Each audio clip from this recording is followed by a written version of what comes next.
ಇನ್ನೂ ಯಾರೆಲ್ಲ ನನ್ನ ಚಾನಲ್ನ ಸಬ್ಸ್ಕ್ರೈಬ್ ಮಾಡಿಲ್ವೋ ಬೇಗ ಸಬ್ಸ್ಕ್ರೈಬ್ ಮಾಡಿ. ಕತೆ ಇಷ್ಟ ಆದಲ್ಲಿ ಶೇರ್ ಮಾಡಿ, ಲೈಕ್ ಮಾಡಿ ಮತ್ತು ಕಮೆಂಟ್ ಮಾಡಿ. ನನ್ನ ಕತೆ ನಿಮ್ಮ ಭಾವ ಚಾನಲ್ಗೆ ಸ್ವಾಗತ.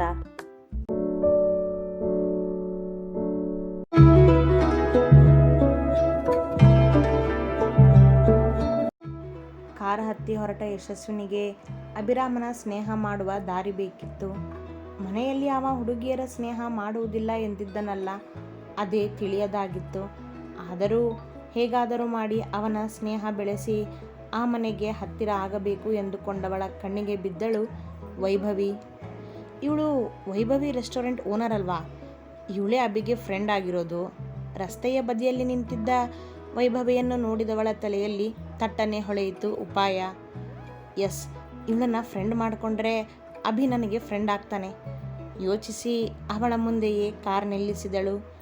ವೈಭವಿ ರೆಸ್ಟೋರೆಂಟ್ಗೆ ಹೋಗಲು ಆಟೋ ಹುಡುಕುತ್ತಿದ್ದವಳು ಕಾರನ್ನು ಅವಳ ತಮ್ಮ ತೆಗೆದುಕೊಂಡು ಹೋಗಿದ್ದರಿಂದ, ಎಕ್ಸ್ಕ್ಯೂಸ್ ಮೀ, ನೀವು ವೈಭವಿ ಅಲ್ವಾ? ಕೇಳಿದಳು ಯಶಸ್ವಿನಿ ಕಾರಿನ ಗ್ಲಾಸ್ ಕೆಳಗಿಳಿಸಿ. ಹೌದು ಎಂದ ವೈಭವಿ ಅವಳನ್ನೇ ನೋಡಿದಳು ಯಾರೆಂಬಂತೆ. ಅವಳನ್ನು ನೋಡಿದ್ದರ ನೆನಪಿಲ್ಲ ವೈಭವಿಗೆ. ಅಲ್ಲದೆ ಇವಳ ಮುಂದೆ ಅಭಿ ಯಶಸ್ವಿನಿ ಭೇಟಿ ಆದವರಲ್ಲ.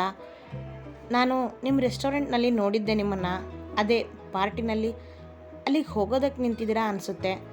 ಬನ್ನಿ, ನಾನೇ ಡ್ರಾಪ್ ಮಾಡ್ತೀನಿ ಕರೆದಳು ಚಂದದಿಂದ. ಇಟ್ಸ್ ಓಕೆ, ನಾನು ಹೋಗ್ತೀನಿ ಎಂದಳು ವೈಭವಿ. ಅಷ್ಟೊಂದು ಪರಿಚಯ ಇಲ್ಲದವರ ಜೊತೆ ಹೋಗುವುದೇನು ಎಂದು. ನಾನು ಅದೇ ರೋಡ್ಗೆ ಹೋಗ್ತಿರೋದು ವೈಭವಿ. ಕಾರ್ ನಿಮ್ಮನ್ನು ಹೊತ್ಕೊಂಡು ಹೋಗೋದು ನಾನಲ್ಲ, ಬನ್ನಿ ಕರೆದಳು ಕಾರಿನ ಡೋರ್ ತೆಗೆದು.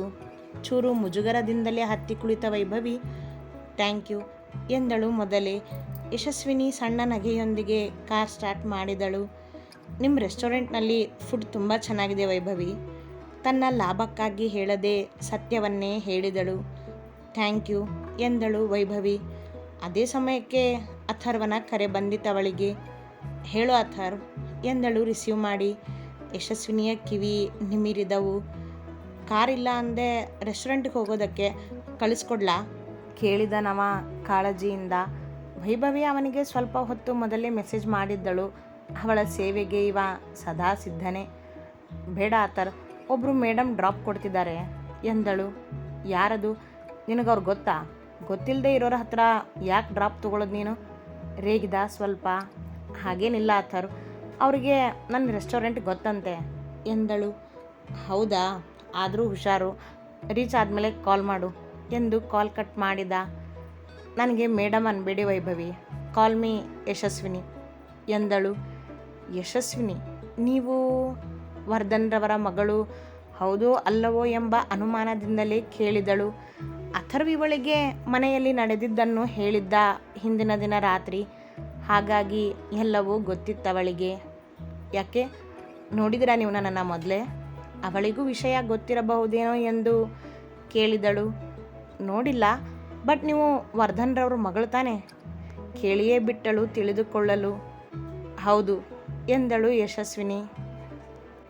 ಅಂದರೆ ನಮ್ಮ ಅಭಿ ಜೊತೆ ಜಗಳ ಮಾಡಿದ್ದು, ತೊಂದರೆ ಕೊಟ್ಟಿದ್ದು ನೀವೇನಾ?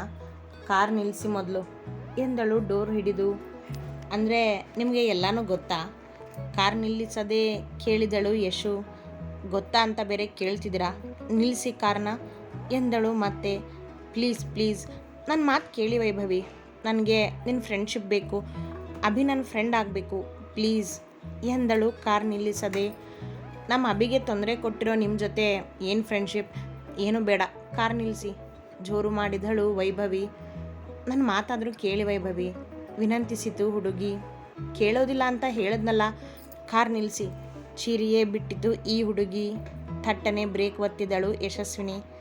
ಕೆಳಗಿಳಿದ ವೈಭವಿ, ನಮ್ಮ ಅಭಿಗೆ ನೀವು ಕೊಟ್ಟಿರೋ ತೊಂದರೆ ಚೆನ್ನಾಗಿ ಗೊತ್ತಿದೆ ನನಗೆ. ಈ ಫ್ರೆಂಡ್ಶಿಪ್ ನಾಟಕ ಮಾಡಿಕೊಂಡು ಮತ್ತೆ ಬರಬೇಡಿ ನಮ್ಮ ಹತ್ರ.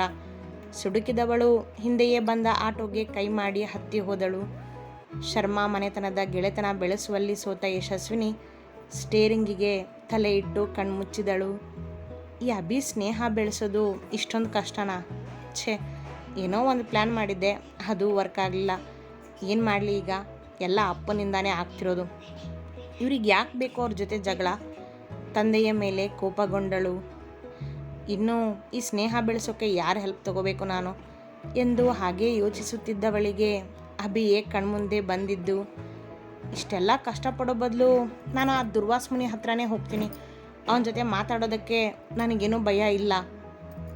ಅವನ ಜೊತೆ ಮಾತಾಡಿ ಇನ್ನೊಂದು ಸರಿ ಸಾರಿ ಕೇಳಿ ಅವನಿಗೆ ನೇರವಾಗಿ ಕೇಳ್ತೀನಿ ನನ್ನ ಫ್ರೆಂಡ್ ಆಗು ಅಂತ ಎಂದವಳು ಅಭಿರಾಮ್ನ ಆಫೀಸ್ ದಾರಿ ಹಿಡಿದಳು. ಅವನ ಸ್ನೇಹ ಬೆಳೆಸದೇ ಇರುವುದಿಲ್ಲವೇನೋ ಈ ಹುಡುಗಿ. ಒಂದು ಕಡೆ ಅಶ್ವಿತಾ ಅನಿರುದ್ಧನ ಪ್ರೀತಿಗೆ ಪರಿತಪಿಸುತ್ತಿದ್ದರೆ ಯಶು ಅಭಿಯ ಸ್ನೇಹಕ್ಕಾಗಿ ಪ್ರಯತ್ನಿಸುತ್ತಿದ್ದಳು. ಅಶ್ವಿತಾ ಮತ್ತು ಅನಿರುದ್ಧ್ ಪ್ರೀತಿ ಅಂದು ಒಂದಾಗುವುದರಲ್ಲಿತ್ತು. ಇನ್ನೂ ಯಶಸ್ವಿನಿಯ ಕತೆ ಏನೋ ನೋಡಬೇಕು.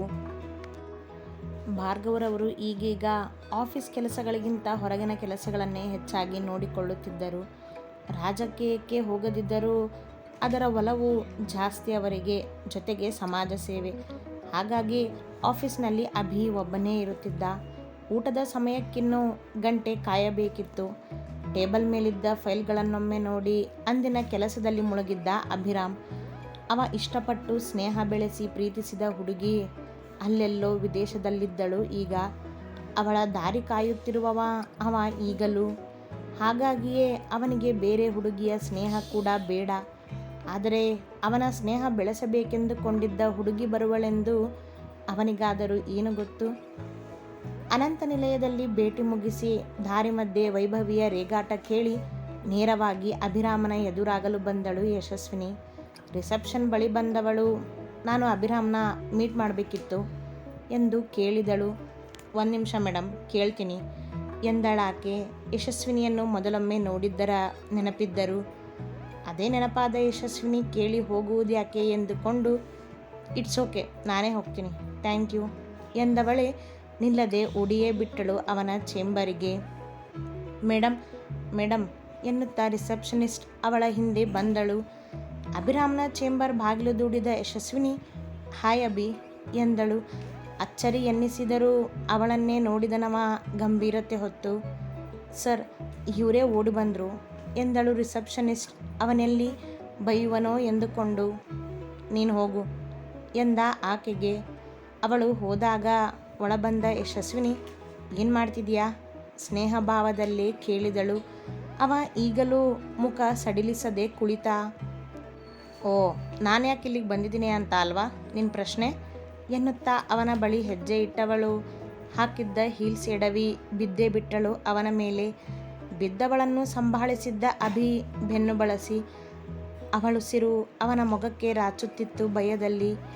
ಕೈಗಳು ಅವನೆದೆಯ ಮೇಲಿನ ಅಂಗಿಯನ್ನು ಬಿಗಿ ಹಿಡಿದಿದ್ದವು. ಅವನೆದೆ ಗಂಟಿ ಬಡಿದುಕೊಳ್ಳುತ್ತಿತ್ತು ಒಂದೇ ಸಮನೆ ಜೋರಾಗಿ. ಅವ ಮಾತ್ರ ಇನ್ನಷ್ಟು ಕೋಪಗೊಂಡು ಅವಳನ್ನೇ ನೋಡುತ್ತಿದ್ದ ಉರಿಗಣ್ಣಿನಿಂದ. ತನ್ನಿಂದ ಅವಳನ್ನು ಸರಿಸಿ ಮೇಲೆದ್ದವನೇ ಏನಾದರೂ ಎಡವಟ್ ಮಾಡೋದಕ್ಕೆ ಬರ್ತೀಯ ನೀನು ಅಲ್ವಾ ರೇಗಿ ಬಿಟ್ಟ ಒಮ್ಮೆಲೆ. ಸಾರಿ ಅಭಿ, ಅದು ಸ್ಲಿಪ್ ಆಯಿತು ಎಂದಳು ಮುಖ ಕಿವುಚುತ್ತಾ. ಅವ ಬೈಯುವನೆಂದು ಗೊತ್ತವಳಿಗೆ. ಅವಳ ಸನಿಹ ಹೆಜ್ಜೆ ಇಟ್ಟವನೇ ಇಲ್ಲಿಗೆ ಯಾಕೆ ಬಂದೆ ಕೇಳಿದ ಗಟ್ಟಿಯಾಗಿ. ಅವಳನ್ನು ನೋಡಿದರೆ ಕೋಪ ಏರುವುದವನಿಗೆ. ನೀನೀಗ ಚೀರಾಡಬೇಡ, ಕೂಲ್ ಡೌನ್ ಎಂದಳು ಅವನೆದೆ ಮೇಲೆ ಕೈ ಇಟ್ಟು. ತಕ್ಷಣ ಕೊಡವಿದ ಸಹಿಸದೆ. ಯಾಕೆ ಬಂದೆ ಅನ್ನೋದನ್ನು ಹೇಳ್ತೀನಿ, ನೀನು ಮೊದಲು ಈ ಕೋಪ ಬಿಡು ಎಂದಳು. ಮತ್ತೆ ಇಬ್ಬರ ಮಧ್ಯೆ ಜಗಳ ಬೇಡವೆಂದು. ಮತ್ತೆ ಕಣ್ಣಲ್ಲೇ ಕೆಂಡ ಕಾರಿದವ just get lost Yashaswini Vardhan ಎಂದ. ಅಭಿ ಪ್ಲೀಸ್ ನನ್ನ ಮಾತಾದರೂ ಕೇಳು ಎಂದವಳ ಬೇಡಿಕೆ ಈಡೇರುವ ಮೊದಲೇ ಅವನಿಗೆ ಕರೆ ಮಾಡಿದಳು ವೈಭವಿ ರಸ್ತೆಯಲ್ಲಿ ನಡೆದದ್ದನ್ನು ಹೇಳಲು. ರಿಸೀವ್ ಮಾಡಿದ ಅಭಿರಾಮ್ ಅವಳು ಹೇಳಿದ್ದೆಲ್ಲವನ್ನೂ ನಿಂತಿದ್ದ ಯಶಸ್ವಿನಿಯನ್ನು ಗುರಾಯಿಸುತ್ತಲೇ ಕೇಳಿಸಿಕೊಂಡಿದ್ದ. ಇವಳನ್ನು ನಾನೇ ನೋಡ್ಕೋತೀನಿ ಇರು ಎಂದವ ಕಾಲ್ ಕಟ್ ಮಾಡಿ. ಏನು ಮಾಡಬೇಕು ಅಂದ್ಕೊಂಡಿದ್ಯಾ ನೀನು, ಏನು ಪ್ಲ್ಯಾನ್ ಮಾಡಿದ್ಯಾ ಮತ್ತೆ ಸಿಡುಕಿದವನಿಗೆ ಅವಳ ಜೊತೆ ತಾಳ್ಮೆಯಿಂದ ಮಾತನಾಡುವ ಉದ್ದೇಶವೇ ಇಲ್ಲ. ಪ್ಲ್ಯಾನ್ ಏನೂ ಇಲ್ಲ ಅಭಿ ಎಂದವಳಿಗೆ ಮಾತನಾಡಲು ಬಿಡದೆ ಶಟಪ್ ಚೀರಿಬಿಟ್ಟ. ಮತ್ತೆ ಬೆಚ್ಚಿತು ಹುಡುಗಿ. ಮೊದಲು ನಾನಾಯಿತು, ಆಮೇಲೆ ಅಥರ್, ನನ್ನ ಫ್ಯಾಮಿಲಿ ಎಲ್ಲ ಆಯಿತು. ಈಗ ನನ್ನ ಫ್ರೆಂಡ್ನ ಮೀಟ್ ಮಾಡಿದೀಯಾ? ಏನು ಉದ್ದೇಶ ಇದೆ ನಿಮ್ಮ ಅಪ್ಪ ಮಗಳಿಗೆ? ಅವನ ತಲೆಯಿಂದ ಆ ತಪ್ಪು ಕಲ್ಪನೆ ಹೋಗದು ಸದ್ಯಕ್ಕೆ. ಅವಳು ತನ್ನ ತಂದೆಯ ಜೊತೆಗೂಡಿ ತಮ್ಮ ವಿರುದ್ಧವೇ ಇರುವಳೆಂಬ ಭಾವ ಅವನಿಗೆ. ಆ ಥರ ಏನಿಲ್ಲ ಅಭಿ, ಜಸ್ಟ್ ಫ್ರೆಂಡ್ ಎಂದು ಮಾತನಾಡುತ್ತಿದ್ದವಳಿಗೆ ಸಮಯ ಕೊಡದೆ, ನನಗೇನು ಕೇಳಬೇಕಿಲ್ಲ ಯಶಸ್ವಿನಿ ನಿನ್ನಿಂದ. ಕೊನೆ ಬಾರಿ ಹೇಳ್ತಿದ್ದೀನಿ, ನನ್ನಿಂದ ನನ್ನ ಫ್ಯಾಮಿಲಿ ಫ್ರೆಂಡ್ಸಿಂದ ದೂರ ಇರು ಅಷ್ಟೇ ಎಂದ ಹಲ್ಲು ಬಿಗಿ ಹಿಡಿದು. ಪ್ಲೀಸ್ ಅಭಿ, ನನಗೆ ಒಂದು ಚಾನ್ಸ್ ಕೊಡು ಅಷ್ಟೇ. ನಾನು ಅಪ್ಪನ ಹಾಗೆ ಏನೂ ಯೋಚನೆ ಮಾಡಿಲ್ಲ, ಮಾಡೋದೂ ಇಲ್ಲ. ನನಗೆ ನಿನ್ನ ಫ್ರೆಂಡ್ಶಿಪ್ ಬೇಕು, ನಿಮ್ಮ ಫ್ಯಾಮಿಲಿ ಫ್ರೆಂಡ್ ಆಗಬೇಕು ಅಷ್ಟೇ ಎಂದಳು ಆ ಭಯದಲ್ಲೂ. ಆದರೆ ನನಗೆ ನಿನ್ನ ಜೊತೆ ಯಾವ ಫ್ರೆಂಡ್ಶಿಪ್ ಬೇಕಿಲ್ಲ. ಪ್ಲೀಸ್ ನನ್ನಿಂದ ದೂರ ಇರು. ನಿನ್ನ ಕೈ ಮುಗಿತೀನಿ ತಾಯಿ, ಪ್ಲೀಸ್.